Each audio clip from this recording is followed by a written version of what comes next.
Hello नमस्कार दोस्तों आप सभी लोगों का स्वागत है आपके अपने यूट्यूब चैनल में। दोस्तों आप सभी लोगों के लिए इम्पोर्टेंट इन्फॉर्मेशन है, बेहतरीन न्यूज़ निकल के आ रही है डी डे की तरफ से, दिल्ली डेवलपमेंट अथॉरिटी की तरफ से। आप सभी लोगों को पता ही होगा, इसमें एक रिक्रूटमेंट आउट हुआ था जूनियर इंजीनियर की पोस्ट पे। ठीक है, सिविल ब्रांच के लिए, इलेक्ट्रिकल मैकेनिकल के लिए भी और भी पोस्ट थी, लेकिन जूनियर इंजीनियर का उसमें एक रिक्रूटमेंट था। ठीक है, बहुत दिन पहले की बात है ये, लगभग आपकी जून जुलाई की बात है। उस टाइम पे आपका ये रिक्रूटमेंट आउट हुआ था, लेकिन उसमें क्या हुआ, ये चला गया कोर्ट में, क्योंकि इसमें केवल और केवल डिप्लोमा आपका अलाउड था। ठीक है, उस टाइम की बात है ये। लेकिन अब एक आपके सामने इन्फॉर्मेशन आ रही है कोर्ट के जरिए।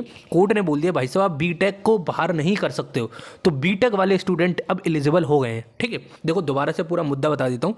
डीडे जेई में वैकेंसीज आई थी आपकी, उसमें केवल डिप्लोमा अलाउड था, लेकिन फिर से फॉर्म रीओपन करने का ये नोटिफिकेशन जारी किया गया। मैं सब कुछ आपको बताने वाला हूँ, क्या सिलेबस आने वाला है, क्या पैटर्न है, कैसे एग्जाम होने वाला है, कौन सी ब्रांच है, कब एग्जाम होगा, क्या पैटर्न है, सब कुछ बताऊंगा। ठीक है, तो अब बीटेक एलिजिबल हो चुकी है और आपकी लास्ट डेट 18 फरवरी होने वाली है। तो जो भी इंटरेस्टेड कैंडिडेट हो, जो भी एलिजिबल कैंडिडेट हो, बीटेक डिप्लोमा वाले, जिसने उस टाइम पे फॉर्म नहीं भरा था डिप्लोमा वालों ने, तो वो अब भर सकता है। और जिसने पहले डिप्लोमा वालों ने भर दिया है, उनको अब दोबारा से भरने की कोई भी जरूरत नहीं है। ठीक है दोस्त, तो डिप्लोमा बीटेक दोनों स्टूडेंट एलिजिबल हैं। कौन सी ब्रांच एलिजिबल है? इलेक्ट्रिकल मैकेनिकल सिविल, इन तीन ब्रांचेस के लिए आपके फॉर्म आउट हुए। ठीक है, तीन ब्रांचेस हैं, इलेक्ट्रिकल मैकेनिकल सिविल, जिसमें कि सिविल में सबसे ज़्यादा वैकेंसीज हैं, 280 वैकेंसीज हैं सिविल वाले स्टूडेंट्स के लिए।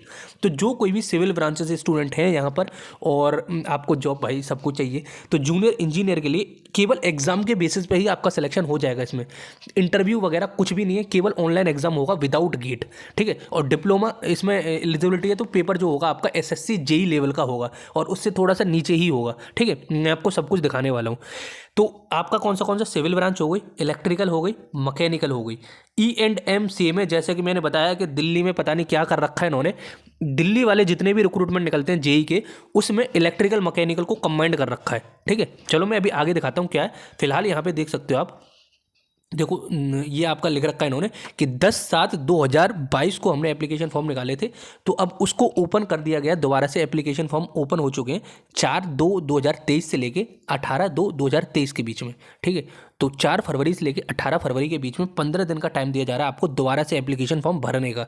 ठीक है, और एलिजिबिलिटी वगैरह इसमें सब कुछ मेंशन है। जो पुराने वाला नोटिफिकेशन था आपका, जो पहले निकला हुआ था, तो वो मैं आपको दिखा देता हूँ। पुराना वाला नोटिफिकेशन में क्या मेंशन था और क्या क्या सिलेबस है, कैसे क्या है। पुराने वाले नोटिफिकेशन में सब कुछ वैलिड है एज इट इज़, बस आपकी चेंज किया है, तो उसमें एलिजिबिलिटी को चेंज किया गया है, क्योंकि एलिजिबिलिटी पहले केवल डिप्लोमा थी, अब डिप्लोमा के साथ में बीटेक भी अलाउड कर दिया हाई कोर्ट ने, हाई कोर्ट ऑफ दिल्ली ने। ठीक है, तो चलो अब मैं आपको दिखाता हूँ कि क्या क्या मेंशन कर रखा है उसमें और कैसे कैसे आपको भरना है, और पेपर का पैटर्न भी बताऊंगा, तो ध्यान से देखना। उससे पहले दोस्त, अगर आपने टेलीग्राम चैनल ज्वाइन नहीं किया है तो ज्वाइन कर लो जल्दी से जाके, जिससे कि आपको हर इन्फॉर्मेशन टाइमली मिलती रहे। ठीक है, चलो मैं आपको दिखाता हूँ फुल नोटिफिकेशन जाके उसकी साइट पे, और इसकी अप्लाई करने की लिंक मैं डिस्क्रिप्शन में प्रोवाइड कर दूंगा। देखो अप्लाई करना है आपको तो जल्दी से कर देना, नहीं करना है तो फिर तो आपके लिए तो क्या ही खुला है। ठीक है, तो देखो दोस्त, ये है आपका फुल नोटिफिकेशन जो जारी हुआ था आपका 6 महीने में। ठीक है, जून के महीने में आपका रिलीज़ हुआ था, और फिर आपका 1/9 को इसका पेपर टेंटेटिव था कि हम पेपर करा लेंगे कभी भी सितंबर में,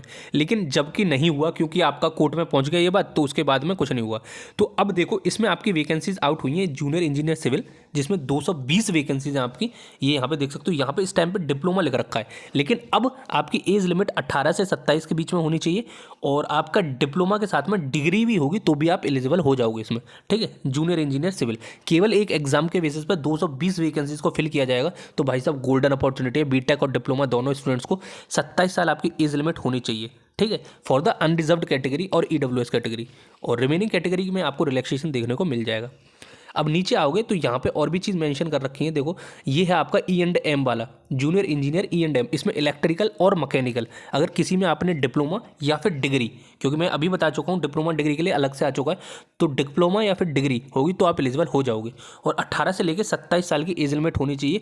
और अगर आपको रिलैक्सेशन चाहिए तो दिल्ली का होना आपको ज़रूरी है। ठीक है, दिल्ली के बाहर वाले स्टूडेंट्स को कोई भी इसमें रिजर्वेशन देखने को नहीं मिलेगा। ठीक है, तो ये आई थिंक आपको समझ में आ चुका है, यहाँ लिख भी रखा है, relaxation for the government servant and Delhi development authority up to the age of 40 years in case of general candidate and up to 45 years in case of belonging to SC/ST। और यहाँ सब कुछ मेंशन कर रखा है, तो 27 साल तक आपकी एज लिमिट होनी चाहिए। ये रही आपकी जूनियर इंजीनियर की बात। और भी वैकेंसीज है इसमें, लेकिन उसमें कोई भी चेंजेस नहीं किए गए। इंजीनियरिंग डिग्री पहले से ही एलिजिबल थी कंप्यूटर साइंस वाली, तो यहाँ पे पहले से ही मेंशन कर रखा है।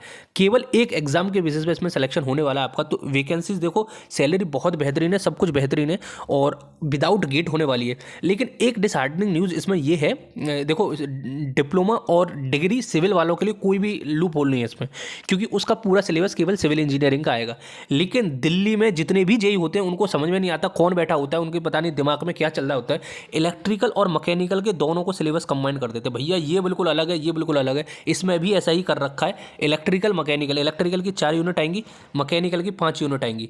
हालांकि सिलेबस इसका भी बराबर ही है, दोनों का 50-50% वेटेज रहेगा आपका टोटल। देखो मैं आपको सिलेबस दिखाई देता हूँ और पेपर पैटर्न भी बता देता हूँ, जिससे कि आपको पूरा भरने से पहले पूरा वो हो जाए। देखो एप्लीकेशन फीस इसकी 1000 रुपये होने वाली है आपकी, जो कोई भी भर रहा है EWS, OBC और अनरिजर्व्ड में। SC/ST कैंडिडेट हो तो आपको कोई भरने की ज़रूरत नहीं है, या फिर अदर स्टेट के स्टूडेंट हो तो आपको 1000 रुपये भरने ही पड़ेंगे। ठीक है, अब मैं आपको पेपर पैटर्न बता देता हूँ, जैसे कि यहाँ लिख भी रखा है, जूनियर इंजीनियर सिविल, यहाँ लिख रखा है junior engineer electrical mechanical single stage online exam कराया जाएगा CBT। The question paper shall be of 2 घंटे का पेपर होगा आपका, 120 क्वेश्चन पूछे जाएंगे और 1/3 नेगेटिव मार्किंग होगी, जिसमें 80-40 क्वेश्चन का रेशियो होगा।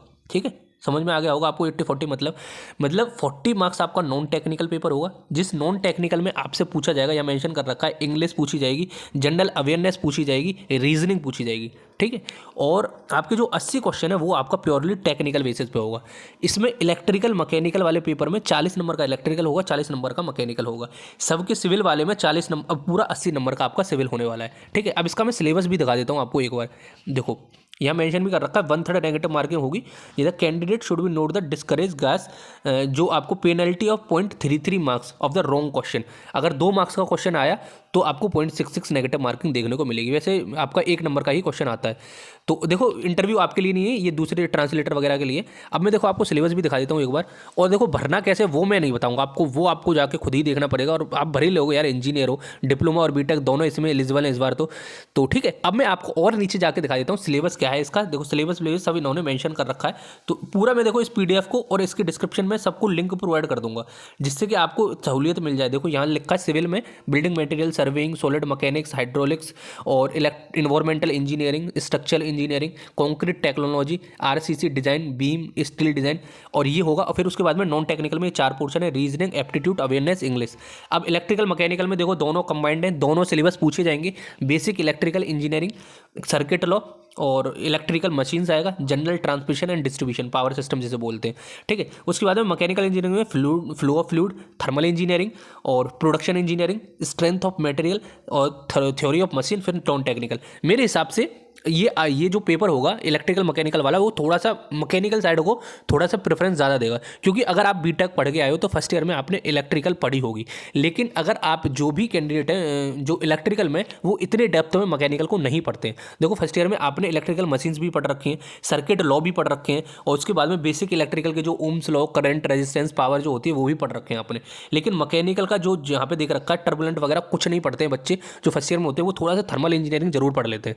ठीक है, तो आई थिंक आपको समझ में आ गया है। मेरे को यही बताना चाह रहा था। लास्ट डेट 18 फरवरी है। ठीक है, उससे पहले ही भर देना। 1000 रुपये फीस है, मेरे हिसाब से भरना चाहिए। SSC JEE के लेवल से नीचे आता है, SSC JEE से नीचे आता है थोड़ा सा पैटर्न। RRB JEE थोड़ा सा देख सकते हो, उसी टाइम का आता है। तो आई थिंक आपको सब समझ में आ गया है। चलो फिर मैं देखो और भी इन्फॉर्मेशन होगी, पेपर का पैटर्न और जो भी सिलेबस आपके लिए मैंडेटरी होगा वो मैं आपको टेलीग्राम पर प्रोवाइड कर दूंगा, और नोट्स भी प्रोवाइड कर दूंगा। ठीक है, थोड़ा सा यार कुछ दिन से डिले चल रहा था वीडियो में, अब आपके लिए रेगुलर आएंगे, डोंट वरी। ठीक है, तो चलो फिर मिलते हैं अगली वीडियो में। जब तक के लिए जय हिंद, जय भारत।